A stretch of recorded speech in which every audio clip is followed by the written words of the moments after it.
Vous savez, ce qui est merveilleux avec le Seigneur, ce qui est extraordinaire, c'est que même quand tout va mal, même quand tout est sombre, même quand on n'en peut plus, même quand on est à bout de force, eh bien, il y a encore de l'espoir. Alléluia, il y a encore de l'espoir. Avec le Seigneur, il y a toujours de l'espoir. On va lire ensemble dans le livre d'Ézéchiel, chapitre 22. Ézéchiel, donc vous prenez le livre des psaumes, vous continuez, il y a Isaïe, Jérémie, les Lamentations et puis Ézéchiel. C'est un grand prophète, c'est-à-dire il y a beaucoup de chapitres dans son livre. Donc normalement ça ne doit pas être trop difficile à trouver. Donc le livre d'Ézéchiel, chapitre 22, et on va lire à partir du verset 23 jusqu'à la fin du chapitre.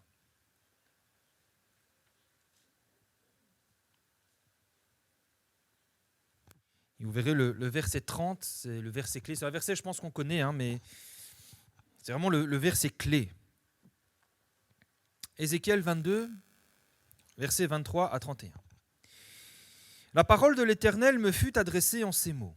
Fils de l'homme, dis à Jérusalem, tu es une terre qui n'est pas purifiée, qui n'est pas arrosée de pluie au jour de la colère.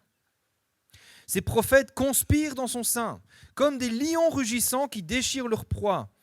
Ils dévorent les âmes, ils s'emparent des richesses et des choses précieuses, ils multiplient les veuves au milieu d'elles. Ces sacrificateurs, ils violent ma loi, profanent mes sanctuaires, ils ne distinguent pas ce qui est saint de ce qui est profane. Ils ne font pas connaître la différence entre ce qui est impur et ce qui est pur. Ils détournent les yeux de mes sabbats, je suis profané au milieu d'eux. Ces chefs sont dans son sein comme des loups qui déchirent leur proie. Ils répandent le sang. Ils perdent les âmes pour assouvir leur cupidité. Et ces prophètes ont pour eux des enduits de plâtre, de vaines visions, des oracles menteurs. Ils disent « Ainsi parle le Seigneur, l'Éternel », et l'Éternel ne leur a point parlé. Le peuple du pays se livre à la violence, commet des rapines, opprime le malheureux et l'indigent, foule l'étranger contre toute justice. Je cherche parmi eux un homme qui élève un mur, qui se tienne à la brèche devant moi en faveur du pays, afin que je ne le détruise pas, mais je n'en trouve point.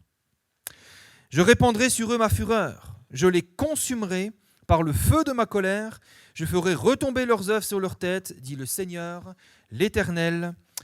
Amen. Tout le chapitre 22, quand vous lisez à partir du verset 1er, eh bien, c'est un des nombreux catalogues, on va dire ça comme ça, des crimes et des péchés d'Israël. Le Seigneur va montrer à Israël son péché et la gravité de sa faute. Et c'est vrai que le moins qu'on puisse dire, c'est que le péché de cette nation est grand. Les crimes sont nombreux et d'une gravité inouïe. C'est ce que nous venons de lire. Et alors que la nation tout entière s'enfonce dans son péché et qu'elle est en train d'attirer sur elle la fureur de Dieu, eh bien, le Seigneur ne va pas abattre sa colère tout de suite sur elle. Pourquoi ? Eh bien, parce que, vous savez, Dieu ne veut pas détruire Israël. Il ne veut pas détruire cette nation. Et il cherche dans tout le pays. Il va voir parmi tous les habitants s'il n'y a pas, ne fût-ce qu'un seul homme, pour prier et intercéder en faveur du pays. Vous savez, le péché provoque une grande colère chez Dieu, une colère qui a besoin d'être exprimée. Mais le Seigneur ne veut pas, et il cherche un moyen pour éviter cela. Et Dieu va dire à travers Ézéchiel, il va dire, mais repentez-vous, qu'il n'y ait ne fût-ce qu'un homme pour plaider en faveur du pays, et je l'épargnerai. Alors Dieu a cherché dans toute la nation, dans toutes les maisons, dans toutes les familles, et il n'a trouvé personne. Et l'histoire nous montre bien que c'est la ruine qui s'est abattue sur cette nation. Ce texte nous parle du fait que Dieu cherche, quand tout va mal, Dieu cherche un intercesseur. Dieu cherche un homme, une femme, qui se tiennent à la brèche et qui prient, qui invoquent le nom du Seigneur. Et nous allons voir ce matin l'importance de l'intercession. Et nous verrons que tant qu'il y a des intercesseurs, tant qu'il y a des hommes et des femmes, ne fût-ce qu'un homme, ne fût-ce qu'une femme, même un enfant, qui se tient devant le Seigneur pour prier, pour intercéder, eh bien, nous pourrons espérer au miracle et à la délivrance. Vous savez, Jésus ne veut pas détruire l'homme. Jésus ne veut pas détruire l'homme. Oui, l'enfer existe, mais l'enfer n'a pas été créé pour les hommes. Il a été créé pour le diable et ses démons. Ce que le Seigneur veut, le plan de Dieu pour les hommes, c'est de les sauver. Luc 19, verset 10, il est dit que le Fils de l'homme est venu chercher et sauver ce qui était perdu. Il n'est pas venu punir, il n'est pas venu châtier, il n'est pas venu détruire, mais il est venu chercher et sauver ceux qui étaient perdus. Notre Dieu est un Dieu sauveur. D'ailleurs, c'est le nom de Jésus. Jésus, Yeshua en hébreu, ça signifie « l'Éternel est salut ». Ça veut dire le Dieu qui sauve, c'est dans son nom. Jésus, ça veut dire Dieu qui sauve, Dieu sauveur. Jean 3, 17. Dieu, en effet, n'a pas envoyé son Fils dans le monde pour qu'il juge le monde, pour qu'il dise « toi, tu es coupable de tel péché, je vais te punir ». Non. Dieu, en effet, n'a pas envoyé son Fils dans le monde pour qu'il juge le monde, mais pour que le monde soit sauvé par lui. Alléluia. Frères et sœurs, si nous voulons que nos enfants, que nos familles, que nos proches, que nos foyers soient sauvés, nous devons réaliser, bien réaliser, que Dieu le veut aussi et que Dieu le veut encore plus que nous. Et ça, c'est très important. C'est la base de l'intercession. Pourquoi nous intercédons? Pourquoi nous prions pour nos proches? Parce que, premièrement, Dieu veut les sauver. Et pour y parvenir, malgré toute la colère que provoque le péché dans le Seigneur, eh bien, Dieu va user d'une grande patience envers ceux qui sont perdus. Vous savez, nous, parfois, quand il y a ne fût-ce qu'un moustique qui nous irrite, quand on entend bzzz, comme ça, là, qu'est-ce qu'on fait? On se lève, on va chercher la raquette, on va chercher l'insecticide, parfois on se baffe, on se met des baffes. Hein.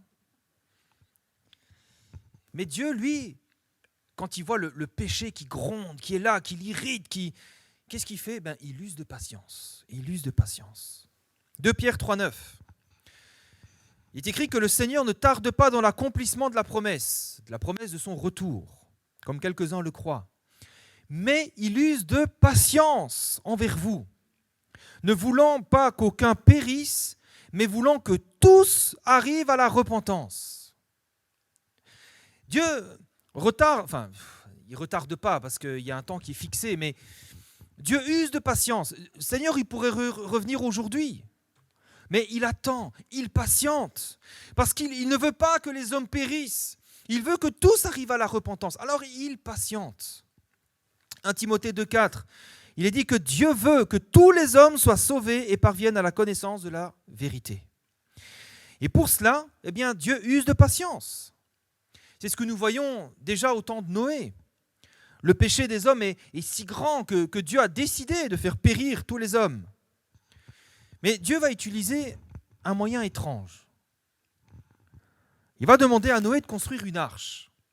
Noé n'a pas les moyens techniques qu'on a aujourd'hui. Aujourd'hui, pour construire une arche, en quelques mois, c'est fait. Là, c'est une entreprise qui va prendre plusieurs dizaines d'années. C'est long, c'est laborieux. Dieu va mettre en place un plan qui va prendre près de 100 ans pour s'accomplir.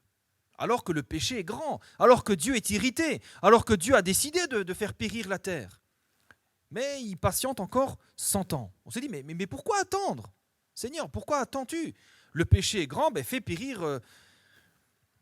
Eh bien, 1 Pierre, chapitre 3, verset 20, nous dit que la patience de Dieu se prolongeait au jour de Noé pendant la construction de l'arche. C'est formidable quand même, ce Dieu qui est saint, qui ne tolère pas le péché. Il y a un péché, le péché est là, il gronde et il use de patience. Sa patience se prolonge au jour de Noé. Pourquoi? Eh bien parce que le Seigneur cherche quand même, malgré tout, à sauver ceux qui sont perdus.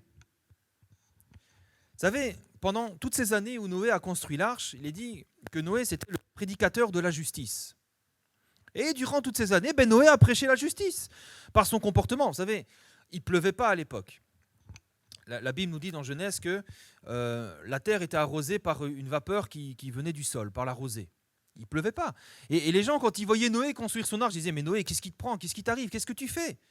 Et là, c'était l'occasion pour Noé de dire, eh bien, le Seigneur a décidé de punir la terre à cause de son péché, mais il y a une arche qui permettra de vous sauver du déluge, de la colère à venir.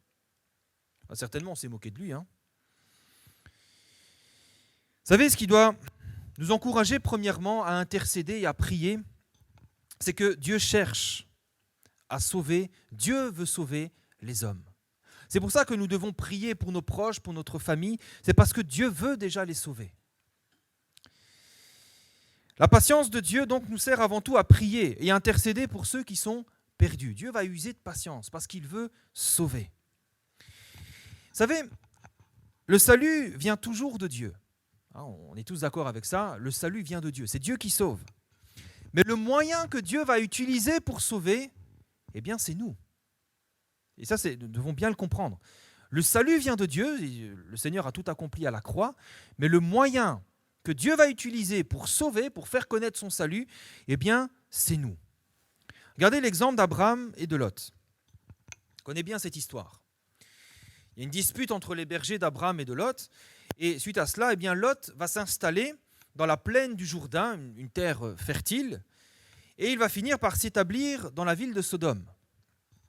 Et là, donc déjà, Lot est en danger, puisqu'il est écrit qu'à ce moment-là déjà, à peine Lot commence à s'installer, que la Bible nous dit, Genèse 13, verset 13, que les gens de Sodome étaient méchants et de grands pécheurs contre l'Éternel. Et là, déjà, on se dit, mais Lot, qu'est-ce qui te prend pour aller t'installer dans une telle ville? Tu ne vois pas que le péché est grand? Tu vois pas que tu ne sais pas que le péché irrite Dieu? Qu'est-ce qui te prend d'aller t'installer là-bas, Lot? Enfin, et le temps passe, le péché de la ville ne cesse de grandir, à un tel point que le Seigneur ne supporte plus. Et il décide de détruire Sodome et Gomorrhe. Et alors que Dieu pourrait faire tomber le feu du ciel, eh bien le Seigneur va faire quelque chose d'autre. Genèse 18, verset 17, il va avertir Abraham. Il va dire, cacherai-je à Abraham ce que je vais faire? C'est remarquable quand même. Dieu n'a de compte à rendre à personne. Mais il dit, je vais faire périr cette ville. Dans cette ville, il y a Lot, le neveu d'Abraham. Et il va dire, eh bien, je ne vais pas cacher ce que je vais faire à Abraham. Et il va parler à Abraham. Pourquoi Dieu fait ça? Pourquoi Dieu n'abat-il pas sa colère tout de suite sur cette nation? Eh bien, parce que Dieu veut sauver Lot et sa famille de la ruine à venir. Vous savez, Lot, il ne se rend pas compte du danger. Il est attaché à cette ville. Il est dans une ville qui est remplie de péchés, de choses horribles et ignobles. Et il n'a pas conscience du danger. Il est là, il vit avec les habitants. Et Dieu voit, il sait que Lot va mourir si rien n'est fait. Lot, il ne peut même pas prier pour lui-même. Il n'a même pas conscience du danger. Il aime cette ville. Et qu'est-ce que le Seigneur va faire? Eh bien, il va chercher un homme pour prier et intercéder en faveur de Lot. Quand il interpelle Abraham, qu'est-ce qu'Abraham va faire? Genèse 18, 23. Il dit qu'Abraham, il s'approcha et dit, Seigneur, feras-tu périr le juste avec le méchant? Quand vous lisez la suite, vous voyez toute l'intercession d'Abraham qui insiste auprès de Dieu. Et la suite de l'histoire nous montrera eh bien, que Dieu va écouter Abraham et que Dieu va exaucer Abraham puisqu'il va épargner Lot et sa famille. Cette histoire nous montre que, oui, le salut vient de Dieu. C'est Dieu qui sauve.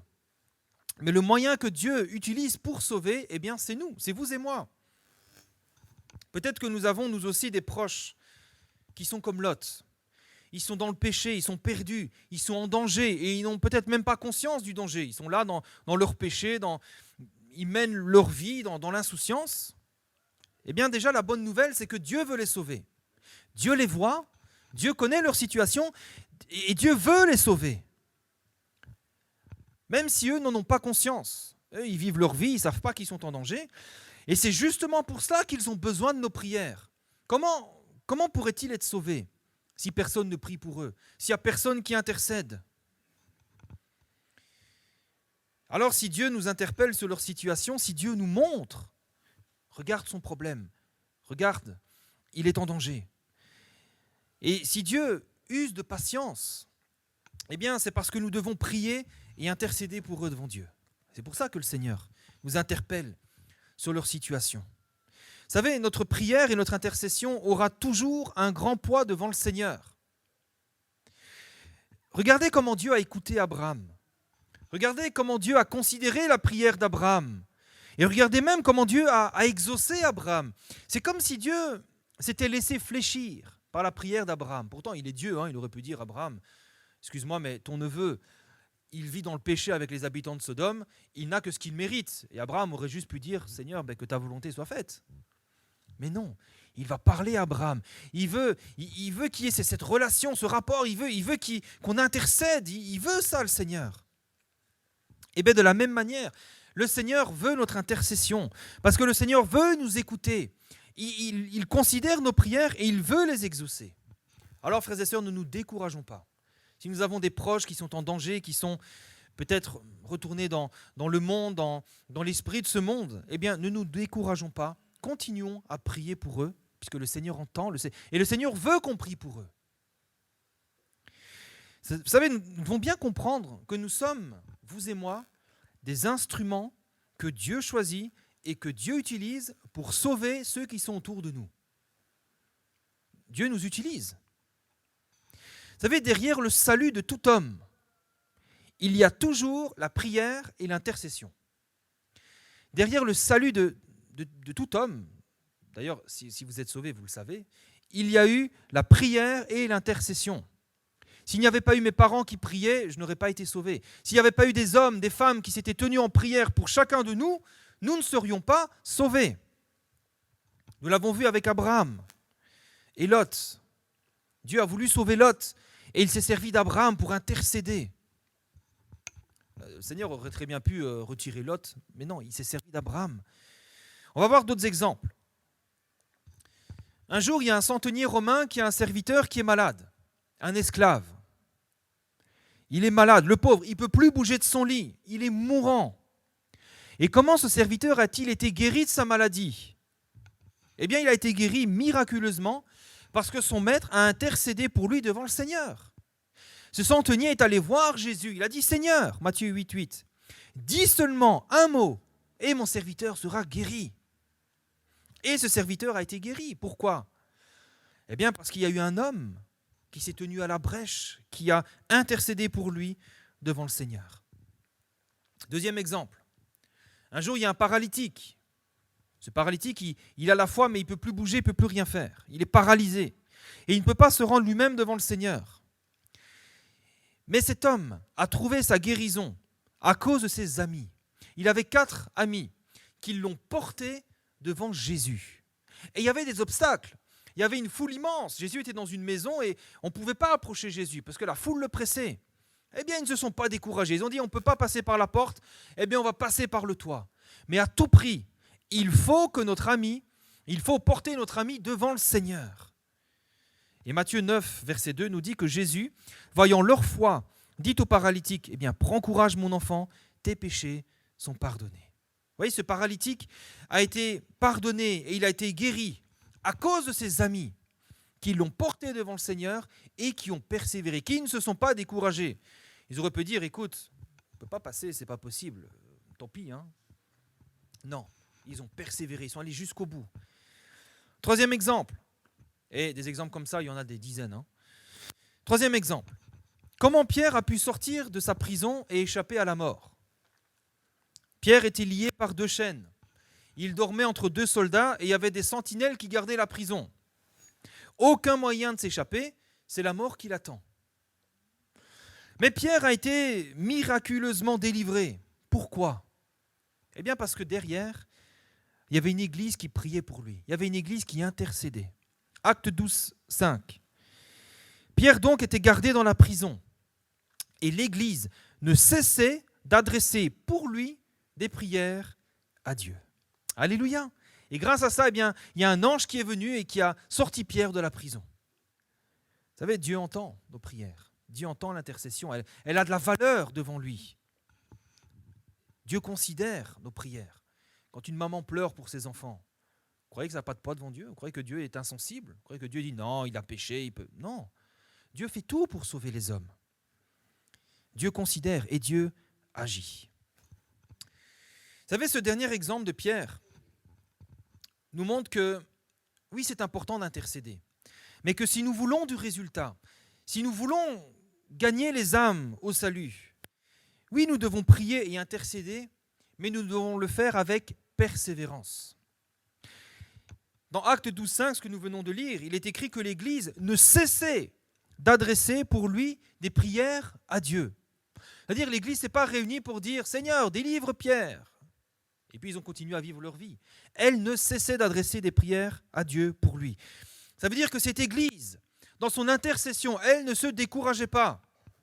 Elle ne se laissait pas arrêter, peut-être par les mauvaises nouvelles, ni par les menaces, ni par la peur. Cette Église, elle était dans la foi, dans la prière, dans le combat, dans l'intercession, jusqu'à ce qu'ils soient délivrés.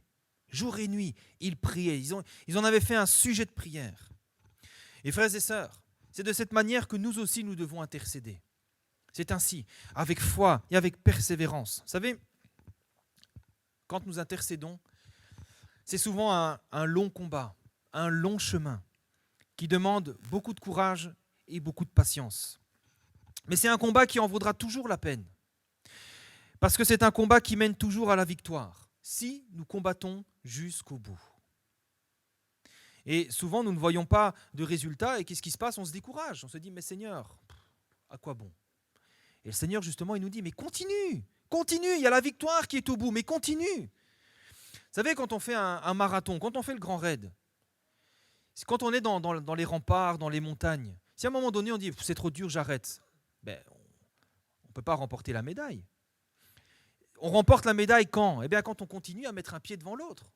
C'est là qu'on... Et même si ça met des heures, même parfois des jours, il y en a qui mettent plusieurs jours, hein, eh bien, au bout du compte, à force de mettre un pied devant l'autre, eh bien, ils y arrivent, ils passent la ligne d'arrivée, ils ont la victoire et ils ont la médaille. Eh bien, pour nous, c'est pareil. Parfois, c'est long, parfois, c'est difficile, parfois, c'est âpre. Mais nous devons combattre jusqu'au bout. Dans Exode, chapitre 17, versets 8 à 13, il est dit qu'Amalek vint combattre Israël à Réphidim.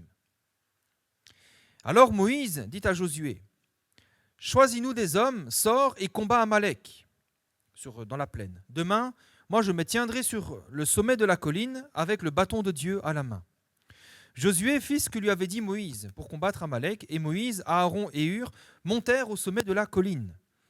Lorsque Moïse élevait sa main, Israël était le plus fort. Et lorsqu'il baissait sa main, Amalek était le plus fort. Les mains de Moïse étant fatiguées, le combat était long, Moïse était fatigué, eh bien ils prirent une pierre qu'ils placèrent sous lui, il s'assit dessus. Aaron et Hur soutenaient ses mains, l'un d'un côté, l'autre de l'autre, et ses mains restèrent fermes jusqu'au coucher du soleil. Et Josué vainquit Amalek et son peuple au tranchant de l'épée. Ce texte nous montre que nous ne pouvons peut-être pas tous être sur le champ de bataille, au front, mais nous pouvons au moins tous lever nos mains au ciel pour intercéder. Et il arrive parfois que nos mains soient fatiguées, quand le combat est long, difficile, quand il y a parfois peu de résultats encourageants. Et maintenant, nous voyons que, malgré la fatigue de Moïse, si le peuple a obtenu la victoire, eh bien c'est parce que Moïse a quand même trouvé le moyen de garder ses mains levées. Il a persévéré jusqu'au bout. Il s'est même fait aider. Si Moïse avait définitivement baissé les bras en disant « c'est trop dur, c'est trop long, je suis fatigué, j'en ai marre », eh bien le peuple aurait été vaincu. Vous savez, la victoire est au prix de notre persévérance. La victoire est au prix de notre persévérance. Et c'est ce que Jésus nous a enseigné. Jésus nous dit dans Luc 18, versets 1 à 8, il va nous dire, il va raconter une parabole pour montrer qu'il faut toujours prier et ne jamais se relâcher. Toujours prier, ne jamais se relâcher. Il va dire, dans une ville, il y avait un juge inique qui n'avait d'égard pour personne. Et dans cette ville, il y avait aussi une veuve qui venait lui dire, fais-moi justice de ma partie adverse. Et pendant longtemps, il refusa. Et chaque jour, elle vient, fais-moi justice de ma partie adverse. Et pendant longtemps, il refuse, il s'en fiche de cette femme. Mais à un moment donné, il va dire en lui-même, quoique je ne craigne point Dieu, que je n'ai d'égard pour personne, à cause de cette veuve qui m'importune, parce qu'elle m'importune, je lui ferai justice, pour qu'elles ne viennent pas sans cesse me casser la tête. Et Jésus va dire, entendez ce que dit ce juge inique, ce mauvais juge.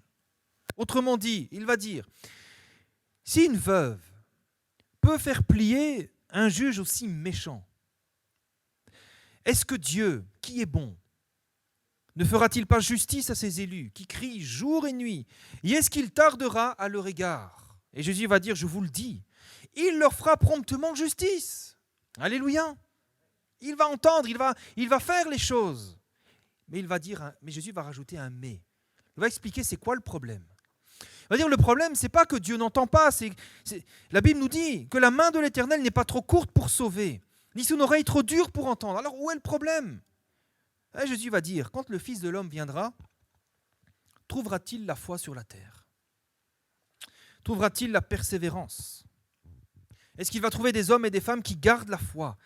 Frères et sœurs, la vraie question c'est, est-ce que nous gardons la foi? Est-ce qu'à chaque fois que nous prions, est-ce que nous croyons que Dieu entend et que Dieu agit? Ou alors nous venons déjà battus, disant, je vais prier, mais de toute façon je sais bien que ça ne changera rien. Est-ce que nous venons battus devant le Seigneur? Ou est-ce que nous venons comme des conquérants en disant, Seigneur, tu es le Dieu de victoire et je crois que tu vas me donner la victoire? Est-ce que nous continuons de croire en lui et de lui faire confiance envers et contre tout? Est-ce que nous sommes comme Abraham, espérant contre toute espérance, sans faiblir dans la foi et sans douter par incrédulité? Que Dieu nous aide à garder la foi et à toujours combattre. Vous savez, nous devons toujours prier, frères et sœurs, toujours croire. Nous devons toujours intercéder et jamais nous relâcher. Parce que, et nous devons bien le réaliser, tant que nous prions, tant que nous intercédons, nous marchons dans la victoire. Alléluia. C'est quand on s'arrête qu'on est battu. C'est quand tu arrêtes de prier qu'il n'y a plus d'espoir. Tant qu'il y a ne fût-ce qu'un homme. Vous savez, le Seigneur, quand il voit la nation d'Israël se vautrer dans le péché, il ne cherche qu'un homme. Un seul homme qui intercède. Un seul homme suffit pour sauver la nation. Et c'est pour ça que Jésus nous dit, prie toujours, crois toujours, intercède toujours, ne te relâche jamais. Tant que tu pries, mon frère, ma sœur, tant que tu intercèdes, tu marches dans la victoire, le salut est possible, tu peux espérer. Jésus nous encourage ce matin, priez sans cesse, priez toujours, parce que Dieu fait justice à ses élus, il les entend et il ne tarde pas à agir en leur faveur. Tant que nous prions, tant que nous intercédons, nous sommes dans la victoire. Par contre, si nous ne prions pas, ou si nous ne prions plus, si nous n'intercédons plus, eh bien alors la ruine est presque inévitable. Je vais raconter une histoire vraie, d'une église qui n'a pas intercédé. Alors ça ne s'est pas passé ici à La Réunion, ne cherchez pas, ne dites pas de quelle église il s'agit. Ça ne s'est pas passé ici, ça s'est passé il y a très longtemps dans un autre pays. Cette église, c'était une église que Dieu avait très richement bénie. Une église bénie, voilà. Matériellement, elle avait beaucoup plus d'œuvres que toutes les autres églises de son pays. Spirituellement, c'était une église qui était très richement bénie. C'est vraiment une église qui était très, très, très, très prospère. Mais au milieu de tout ça, au milieu de ce flot de bénédictions, les écluses des cieux s'étaient ouvertes, mais il y avait un grand danger. Et personne ne s'en apercevait, c'était pas visible. Le danger, c'était que le pasteur de cette église, il aimait l'argent. Il aimait l'argent. Et pendant de nombreuses années, l'église a prospéré. Bon, c'était caché, c'est bon. Et personne ne s'en doutait, personne ne s'en était aperçu. Tout allait bien. Et Dieu qui connaît les cœurs, il sonde les cœurs et les reins, il a averti l'église à travers 2 prophéties. Ces prophéties, elles ont été faites par 2 pasteurs différents, 2 pasteurs visiteurs différents, qui ne se connaissaient pas, et à des moments différents. Et ces prophéties disaient que, en gros, que l'Église allait passer par un grand trouble, mais que si elle se tenait dans la prière, si elle intercédait, Dieu leur donnerait la victoire. 2 prophéties identiques par 2 pasteurs différents. Bon. Seulement, personne n'a vraiment cru ces prophéties. Personne, voilà. Et ce qui s'est passé, c'est qu'au fur et à mesure, ce pasteur s'est laissé gagner par la cupidité. Cette racine de l'amour de l'argent qui était dans son cœur, eh bien, elle a grandi, eh bien, il s'est laissé gagner par la cupidité et il a multiplié les actes répréhensibles. Il a commencé à faire des choses qui n'étaient pas bonnes, qui n'étaient pas correctes, au point que eh bien, les yeux de certains ont commencé à s'ouvrir et à voir que ça n'allait pas. Et qu'est-ce qui s'est passé ensuite ? Eh bien, les chrétiens ont été interpellés. Ils ont commencé à parler entre eux, à discuter de la situation, à se dire que c'est pas normal. Il faut faire quelque chose. Ils disaient, ouais, mais tu te rends compte, regarde ce qu'il a fait. Ah, c'est pas normal. Ils ont commencé à discuter entre eux. Mais ils ne se sont jamais vraiment unis pour prier et pour intercéder. Et ce pasteur, eh bien, il a continué dans sa cupidité. Ça a empiré. Et il a fini par tout vendre. Et aujourd'hui, il ne reste plus rien. Plus rien. Vous savez, les discussions ne produisent pas de résultats. Seule la prière et l'intercession peuvent changer les choses. Alors, on peut se poser la question, se dire, mais Seigneur, comment est-ce que tu peux permettre qu'une telle église, si richement bénie, ait pu sombrer dans la ruine ? Je me suis souvent posé cette question. Je dis, mais Seigneur, pourquoi tu as permis ça ? Comment ça se fait ? Mais tu as dit, les ports du séjour ne prévaudront pas contre mon église. Comment se fait-il que là, il y a une grande ruine ? Eh bien, la réponse, elle est toute simple. Quand tout semble être dominé et ravagé par le mal, quand le diable semble ravager les choses, Dieu dit, et nous l'avons lu, « Je cherche un homme qui élève un mur, qui se tienne à la brèche devant moi, en faveur du pays, afin que je ne le détruise pas, ou afin que le diable ne le détruise pas. » Mais il va dire, « Je n'en trouve pas. » Dieu cherche des intercesseurs, des hommes, des femmes qui se tiennent à la brèche, qui prient en faveur du pays, en faveur des églises, des familles, pour qu'ils puissent faire grâce, pardonner, relever, sauver. Dieu cherche des hommes et des femmes de foi qui croient, qui espèrent, même contre toute espérance. Mais quand le Seigneur n'en trouve pas, quand on ne prie pas, on discute, on se scandalise, mais comment vous voulez que le Seigneur agisse ? Tant qu'il y a un homme ou une femme qui intercède, nous sommes en droit d'espérer et d'attendre le miracle de la part de Dieu. Mais si nous ne prions pas, si nous n'intercédons pas, comment ? Maintenant, je vais vous donner un autre exemple. Une autre histoire qui est vraie aussi, et encore une fois, ça ne se passe pas ici à La Réunion, qui montre la puissance de l'intercession. Vous savez, cette fois-ci, c'est une église qui est plutôt modeste, sans histoire. Et un jour, il y a un nouveau couple qui vient dans cette église, et en apparence très spirituel. L'homme, le mari et l'homme, il apparaît très spirituel, très instruit, mais ce n'était qu'une façade, ce n'était que de la poudre aux yeux. Certains diraient de la poudre de perlimpinpin. Parce qu'au-dedans de lui, il n'y avait que de la malice, de la fausseté, de l'arrogance, de la méchanceté. C'était un loup déguisé en brebis. Mais personne ne s'en aperçoit. Ah, cet homme fait de belles prières, cet homme parle bien, il est toujours bien habillé, toujours une belle prestance. Et personne ne s'en aperçoit, même s'il y avait quand même certains signes. Avec un peu de discernement, on pouvait se rendre compte qu'il y a quelque chose qui cloche. Et puis ce pasteur, de bonne foi, il ne soupçonnait pas le mal, il va leur faire confiance. Et rapidement, cet homme, il va devenir chantre et puis diacre. Il va prendre de l'importance dans l'église.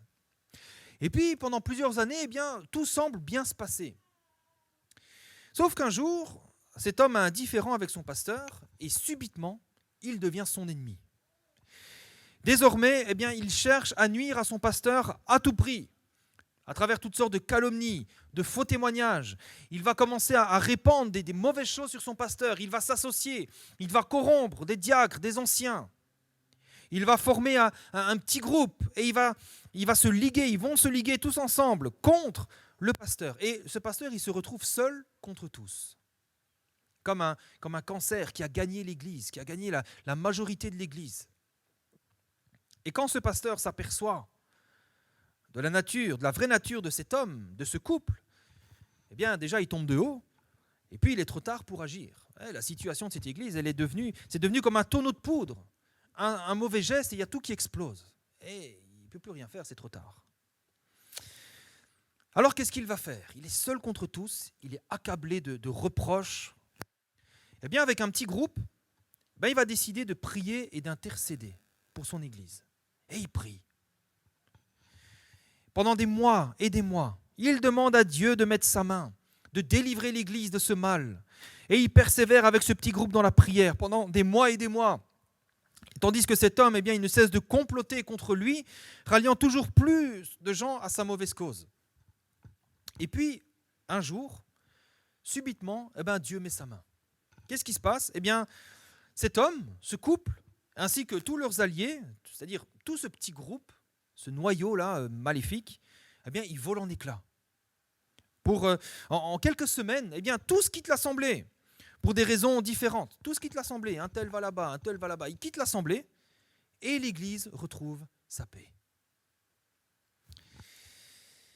Vous savez, tant qu'il y aura un homme ou une femme qui intercède et qui prie, nous sommes en droit d'espérer et d'attendre le miracle de la part de Dieu. Parce que Dieu veut sauver ceux qui sont perdus. Il n'y a jamais une situation trop désespérante, trop désespérée pour le Seigneur. Le Seigneur est capable, mais il cherche un homme, une femme qui intercède, qui prie. Jésus a dit, Marc 9, 23, « Tout est possible à celui qui croit. » Mais est-ce que nous voulons croire jusqu'au bout ? Est-ce que nous voulons croire encore ? Est-ce que nous voulons continuer à croire encore, même quand les choses semblent empirer, même quand il n'y a plus d'espérance, même quand nos yeux ne voient que de la désolation? Est-ce que nous voulons continuer à croire ? Est-ce que nous voulons marcher par la foi encore aujourd'hui ? Je sais que ça fait longtemps, peut-être que tu attends et que tu pries, mais est-ce qu'encore aujourd'hui, tu auras le courage et l'audace de croire que Dieu est capable d'agir ? Est-ce qu'aujourd'hui, tu vas te dire, Seigneur, je crois que tu es capable. Ça fait longtemps que j'attends, mais aujourd'hui, je crois que tu peux encore le faire. Vous savez, persévérer, c'est quoi ? Persévérer, c'est renouveler sa foi tous les jours. C'est ça. Vous savez, Jésus nous a dit, ne vous chargez pas plus que d'aujourd'hui. Chaque jour suffit sa peine. Le lendemain aura soin de lui-même. Parfois, on se dit, mais comment je vais faire, Seigneur, tu vois ? Et s'il lui arrive quelque chose ? Et s'il lui arrive quelque chose ? Et s'il se passe ça ? Et s'il se passe ça ? Et on se projette des semaines, des mois à venir. On fait des plans sur la comète. Et on est découragé, on est battu. Jésus nous dit tout simplement, mais c'est aujourd'hui. Donne-nous aujourd'hui notre pain quotidien. Persévérer, c'est renouveler sa foi tous les jours. Jésus nous dit, est-ce qu'aujourd'hui, tu crois que je peux délivrer ton garçon, ta fille, tes enfants, tes parents, tes oncles, tes tantes, tes amis, ta famille? Est-ce que tu crois encore aujourd'hui ? C'est d'aujourd'hui qu'il s'agit. On ne parle pas de demain, mais d'aujourd'hui. Est-ce qu'aujourd'hui encore, tu veux combattre, te tenir à la brèche devant Dieu pour intercéder en faveur de ceux que tu portes dans ton cœur ? Demain, on verra. Demain, si le Seigneur n'a pas agi aujourd'hui, demain, oui, tu te tiendras encore devant Dieu pour combattre. Mais est-ce qu'aujourd'hui ? Parce que Dieu nous dit ce matin, à chacun, qu'il entend nos prières et qu'elle a du poids devant lui. Seulement, nous devons être patients, comme lui est patient, et ne jamais cesser de croire que tout est possible à celui qui croit et qui continue de croire. Alors, c'est ce que le Seigneur nous dit aujourd'hui, ce matin, c'est le message de Dieu pour nous ce matin. Est-ce qu'aujourd'hui encore, tu veux combattre, intercéder et prier pour ceux que tu portes dans ton cœur ? Parce que c'est à ce prix qu'ils seront sauvés et que Dieu les délivrera. Amen. Prions quelques instants.